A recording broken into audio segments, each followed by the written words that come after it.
You're bored, so you text your friend just to chat. You say, "Hey, how are you?" A few minutes later, you get a response that says, "I'm fine." What? What is that supposed to mean? Does it mean I'm bored, I'm sad, I just don't really feel like talking right now? Do they secretly hate me? Least likely of all is that they're actually fine. Written language can be severely limiting, which can lead to a lot of miscommunications. And as we all know by now, miscommunications can have some serious consequences. I'm going to show you just a few of the ways in which language inhibits our communication and how new medias are helping us overcome these obstacles. Here are a few little challenges.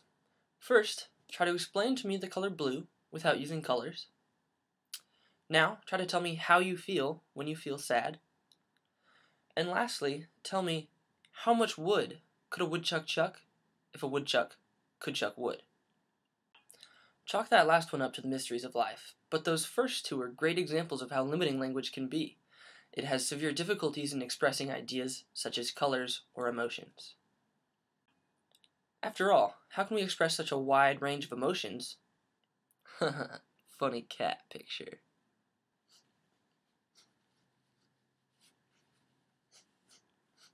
No, no, no, no. Aww. What did you just say to me? Oh my god, I can't believe she said that. With just words. Music, pictures, and especially videos can convey emotions much better than words can. I think you all remember that commercial with Sarah McLachlan. In the arms of the angel. Yeah, that one. Do you think they would have had the same response from you if they had maybe just told you how many animals were abused per year? Probably not. This just goes to show that if they want an emotional response, they're going to show you a sad song and some sad pictures rather than tell you some words. Arguably, one of the biggest problems with language is that it's very ambiguous. Every word has different connotations for every person, and therefore a different functional meaning. Let's take, for example, the word Democrat. I think, without offending anyone, we can safely say that that word has different meanings to different people. On top of that, much more meaning can be contrived from how someone says something as opposed to what they're saying. For example, take this simple sentence and put the inflection on a different word every time. I didn't say she stole my dog. I didn't say she stole my dog. I didn't say she stole my dog. I didn't say she stole my dog.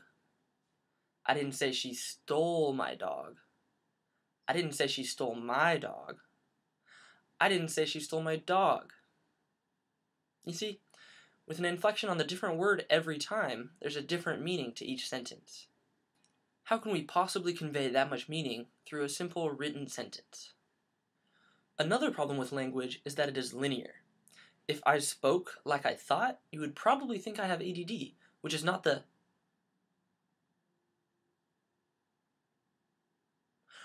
case.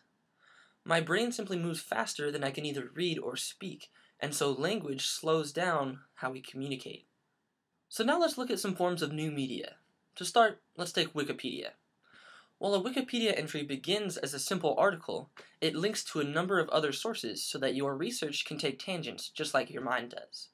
It includes pictures and can link to music or videos. With these new medias, people are able to communicate to each other through video, just like I am to you right now. There's this thing you've probably heard of called Skype that takes non-personal communication back to a personal level. It's just like a phone call where you can hear their voice, their tone, their pauses, but you can also see their body language and gestures too. It adds that extra level of communication to what used to be a limited communication. Even the iPhone has a FaceTime feature now, so you can take your face-to-face phone call anywhere.